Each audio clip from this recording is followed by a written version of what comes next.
Hey guys, तो आज जैसे कि मैंने आपसे वादा किया था कि इस सैटरडे मैं आपके साथ शेयर करूंगी कि मेरी लाइफ में शिव कैसे आए। और जब मैं कहती हूँ शिव, तो मैं उसी कॉन्फिडेंस से ये बात करती हूँ जिस कॉन्फिडेंस से इन्होंने मुझसे बात करी।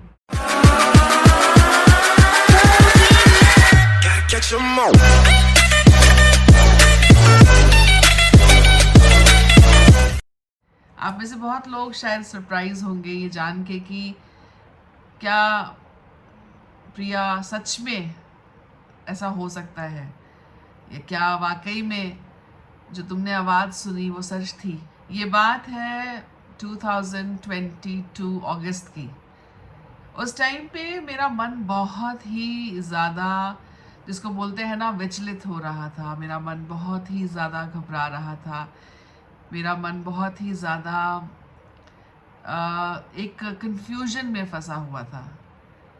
और वो कंफ्यूजन था कि मेरा भाई कौन है। क्या वो भाई जो एक ही कोख से पैदा हुआ है, या वो भाई जो कर्म से मेरा भाई बना है।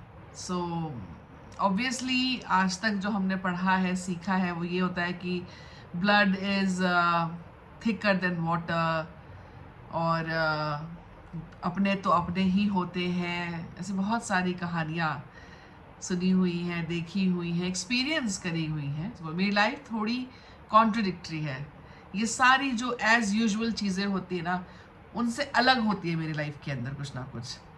इसीलिए बोलते हैं कई लोग मुझे ये बात कि प्रिया यार, तेरी लाइफ बड़ा ही ड्रामेटिक है, मतलब अप्स एंड डाउन्स, ये एंड वो सब कुछ है तेरी लाइफ में।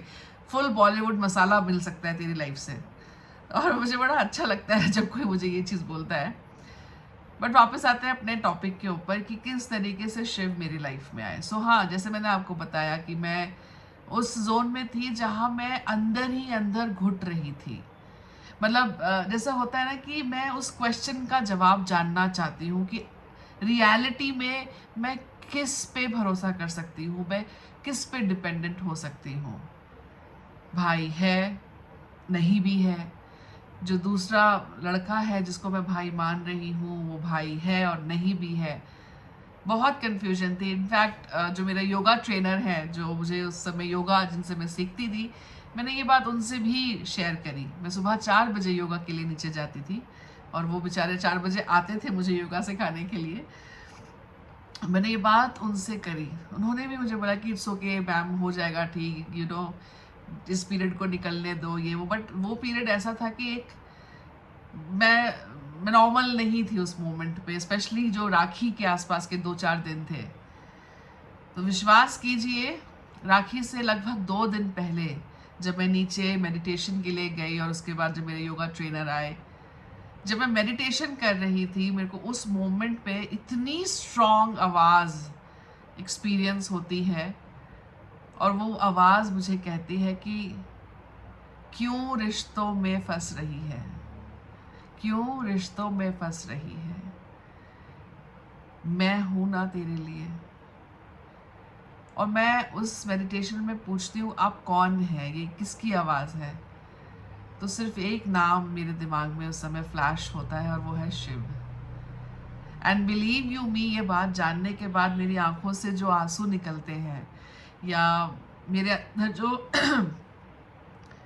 कंप्लीटनेस की फीलिंग आती है, वो लाइफ में 1-2 बार ही पहले मुझे हुई थी। और ये तीसरी बार था जब मैंने इसको एक्सपीरियंस किया था, जो कंप्लीट की फीलिंग मुझे आ रही थी। और ये बात सुनने के बाद एक मैसेज जो रिसीव हुआ वो यही था कि सच्चाई भी तो यही है पगली, हम इंसानों में रिश्ते क्यों ढूंढते हैं, क्यों मुझ पे विश्वास नहीं करते हो? जब मैं हूँ तेरे को देखने के लिए, तो तुझे लोगों की क्या ज़रूरत है? और सच मानिए, लोग कहीं ना कहीं किसी ना किसी तरह की से दुख देंगे ही देंगे, बट ईश्वर कभी दुख नहीं देगा, ईश्वर कभी दुख नहीं देगा।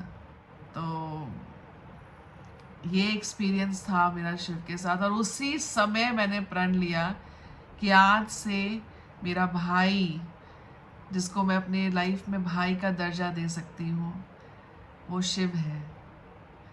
और उस साल मैंने शिव को राखी भी बांधी।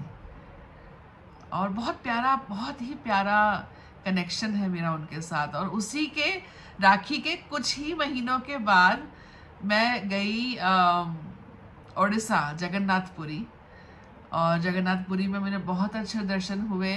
वहाँ जो मुझे पंडित मिले वो भी बहुत अच्छे थे, छोटा भाई जैसा था मेरा। और बहुत उसने मेरी, जैसे बोलते हैं, मेरी सेवा करी। सोचिए, छोटे भाई की तरह उसने मेरे को देखभाल करी और मुझे पूरे दर्शन करवाए। बहुत अच्छा, जैसे बोलते ना, हर बारीकी तक उसने मुझे बताई।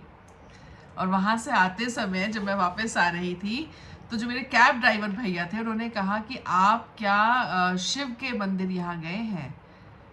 महाकालेश्वर मंदिर था या कुछ इस तरीके से नाम था। मैंने कहा नहीं, मुझे तो पता भी नहीं है। और मेरी फ़्लाइट की जो वेटिंग टाइम था वो मुझे कम से कम 3 घंटे का गैप था फ़्लाइट कैच करने के लिए। तो उन्होंने कहा 5 मिनट की दूरी पे ही ये मंदिर है एयरपोर्ट से, तो क्यों ना आप पहले वहाँ जाएं और उसके बाद फिर आप अपने घर वापस जाएं। मैंने कहा ठीक है। लिंगेश्वर मंदिर, मुझे याद आ गया, हाँ जी, लिंगेश्वर मंदिर। तो जब मैं वहाँ गई तो जो वहाँ पुरोहित मुझे मिले, उन्होंने मुझे बोला आइए मैं आपको अंदर लेके चलता हूँ, मैं पूरा आपको यहाँ पर दिखाऊंगा, समझाऊंगा ये सब चीज़ें। मैंने बोला ठीक है, आप लेके तो चलिए, बट आप मुझे लेके कहाँ जाएंगे? ये तो मेरे भाई का मंदिर है, मैं अपने भाई से मिलने आई हूँ। वहाँ जितने भी पंडित खड़े थे वो ऐसे अचंभे से मुझे देख रहे और कहते, आज तक किसी ने शिव को अपना भाई नहीं कहा है। जो भी आता है वो अपना बाप बोलते हैं या भगवान बोलते हैं, बट हमने पहली बार किसी को सुना है ये कहते हुए कि शिव मेरा भाई है। और वो जो फीलिंग मेरे अंदर उस समय पे आई, वो तो मैं बता ही नहीं सकती। तो पर्पस क्या है ये शेयर करने का आपके साथ? मैं आपको ये नहीं कह रही कि अपने भाइयों को भूल जाओ, उनसे प्यार मत करो। ऑब्वियसली आपका कनेक्शन अच्छा है उनके साथ, तो उनके साथ रिश्ता निभाओ और जितना हो सके देने की कोशिश करो, जितना हो सके उनको प्यार दो। बिल्कुल ये सब करना चाहिए। बट कई लोग मेरी तरह भी होते हैं जो सब कुछ होते हुए भी कोई उनका नहीं होता। सो इट्स ओके, सबकी अपनी लाइफ है, सबकी अपनी जर्नी है। मैं इसमें किसी को छोटा या किसी को बड़ा नहीं दिखाना चाहती। बट हाँ, ये बात सच है कि परमेश्वर का रिश्ता सबसे बड़ा है। तो आइए मेरी इस जर्नी में मेरा साथ दें। और अगर आपके साथ भी ऐसा कुछ एक्सपीरियंस हुआ है या आपने भी परमेश्वर को अपना कोई सगा बनाया है, तो मुझे ज़रूर बताइएगा। बिकॉज़ मुझे परमेश्वर की कहानियाँ, परमेश्वर की बातें, ईश्वर की बातें करना बहुत अच्छा लगता है। तो मैंने अपनी ये फीलिंग आप तक पहुँचाई क्योंकि मुझे लगता था कि ये मैसेज लोगों तक पहुँचाना बहुत इम्पोर्टेंट है कि मेरा भाई कौन है। मेरा भाई शिव है। धन्यवाद।